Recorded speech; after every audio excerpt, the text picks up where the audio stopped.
Hello guys, magandang araw po sa inyo. Ito na po yung inasimbol ko, yung sa unang video. Tapos nire-assemble ko din ito para secured lahat. Ngayon, ipapakita ko na sa inyo ang pagputol ng kahoy na yon. Kita nyo po yung kahoy na yon.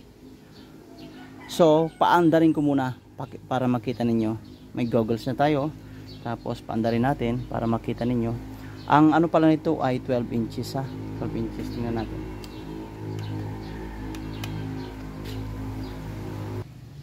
Ayun, nakasaksak ng maayos.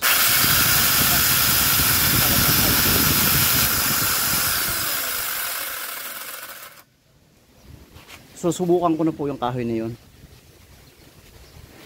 Tingnan natin ang kahoy na yun. Tandaan lang.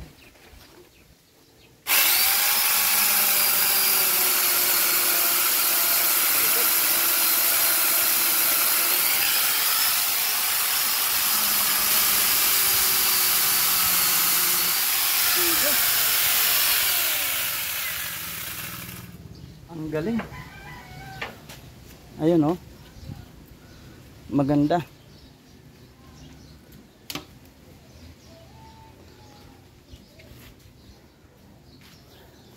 Maganda po mga kababayan. Tayo putol oh.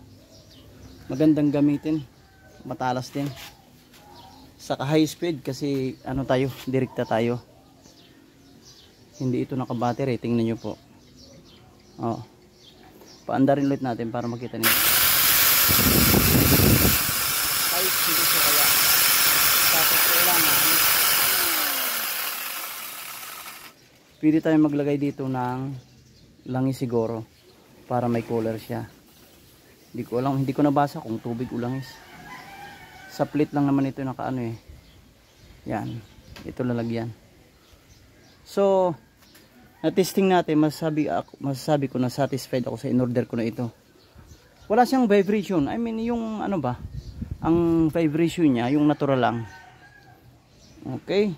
Ito ang handle niya. Tapos, ganyan siya, handle. Komportable naman. Ayos naman. Okay. Maraming salamat po sa inyong panonood. Hanggang dito lang po ang video ko na to.